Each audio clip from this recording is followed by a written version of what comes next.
তুমি আজকে যে 1-150 গাড়ি নিয়ে ঘুরলা, টাকা পাইলা কই ভাইয়া? এটা একটু ফেসবুকে জানাও তো।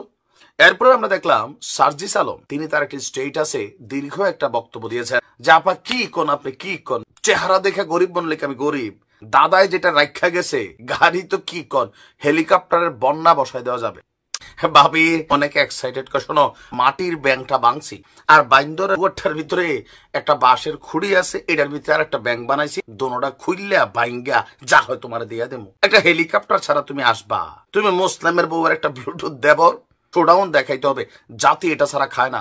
হ্যাঁ, ভালো ভালো কথা, জাতি খায় না, শোডাউন লাগবে, শোডাউন। গেল 2 দিন আগে সার্জিস আলম একটা স্ট্যাটাস দিয়েছিল তার পকেটে টাকা নাই, সে টাকা ধার করে চলতেছে। এর ঠিক 2 দিন পরে যখন আমরা দেখলাম তার নিজ জেলা পঞ্চগড়ে 100-র উপরে গাড়ি বহর নিয়া হেলিকপ্টার থেকে নাইমা তিনি তার নির্বাচনী এলাকায় প্রচার প্রচারণা চালালেন। এর ঠিক একদিন পরে আজকে এই দলটির অন্যতম একজন মুখপাত্র, হাই প্রোফাইল ক্যারেক্টার তাসলিম জারা, একজন ডাক্তার, আমি এই মেয়েটাকে খুব পছন্দ করি যে আমেরিকা থেকে বাংলাদেশে এসে তার যে এফোর্ট, এটা আপনি সেলুট করার মতন। মানে বাংলাদেশকে বদলানোর জন্য তাদের যে পরিকল্পনা, এর মধ্যে তাসলিম জারা।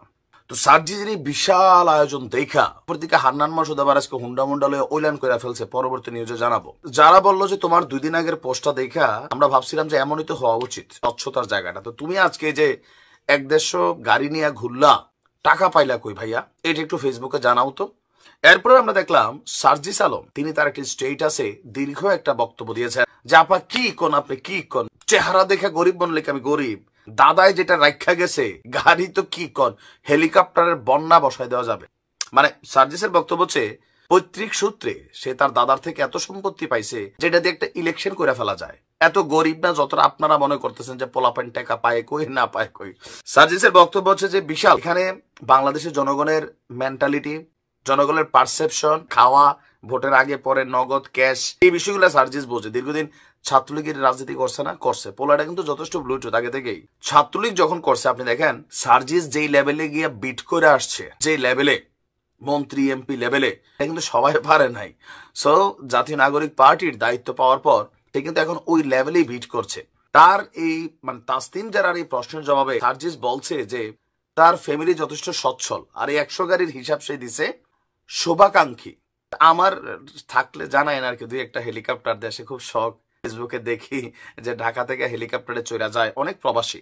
তবে সার্জিসের বক্তব্যটা শুভাকাঙ্ক্ষীদের মধ্য থেকে সে 50টা গাড়ি পাইছে, আত্মীয় স্বজন এবং শুভাকাঙ্ক্ষী। পয়সাওয়ালা আত্মীয় স্বজন জীবনে লাগে, এই যে দেখছেন কি কাজে লাগে। আর 50টা গাড়ি সে নিজের টাকায় বা তার বাবার টাকা, এটা হয়েছে পার গাড়ি 6000 টাকা, 50টা গাড়ি 3 লক্ষ টাকা। এমনকি 3 লক্ষ টাকা এটা কোনো ব্যাপারই না তাদের পরিবারের জন্য, তারা তাকে চিনে, মানে তার পৈতৃক ভাবে যারা চিনে আগে থেকে যথেষ্ট ইফোর্ট। তো কেন এই বিশাল শোডাউনের প্রয়োজন হলো? সার্জিসের বক্তব্য বাংলাদেশের মানুষের যে মনস্তাত্ত্বিক জগৎ, এখানে আপনি গরিব মিসকিন এগুলা মানে কর্মীরা পছন্দ করেন, জনগণ পছন্দ করে আপনি ক্ষমতাশালী, আপনি প্রভাবশালী, আপনি বিত্তবান। এটা সত্য, গরিবের পিছনে কেউ দৌড়ায় না, নেতার কাছে থাকতে হবে খাওয়ার জন্য। তো সার্জিসও এরকম মাঝে মাঝে হালকা হালকা আদার দিবে, এটা তার পারসেপশনে আছে। মানে বাংলাদেশকে চাইলে রাতারাতি যে পরিবর্তন করা যাবে না, এটা সার্জিস বোঝে। শোডাউন দিতে হয়, বিত্ত বৈভব ক্ষমতা দেখাতে হয়, তাহলে জনগণ মনে করে নেতা আমার শক্তিশালী। দ্যাটস ওয়াই সেই কাজটা করছে। এখানে ভুলভাল সে কোনো কিছু মনে করে নাই। বিএনপির প্রশ্ন ছিল যারা ইলেকশন ক্যাম্পেইনে দলের নিবন্ধন পাওয়ার আগে 100 গাড়ি দিয়ে শোডাউন করে, এরা ক্ষমতায় গেলে কি করবে আমরা জানি। আমাদেরও কিন্তু এরকমই চিন্তা আসে যে তোমরা ক্ষমতায় গেলে কি করবা, সম্ভবত 2-100 হেলিকপ্টার থাকবে একদম তেলেগু সিনেমা স্টাইলে নাকি। যাই হোক, সার্জিস তার এই 100 গাড়ি শোডাউনের ব্যাখ্যা দিয়েছে, আপনার কাছে বিশ্বাস হইলে হয়েছে, না হলে নাই।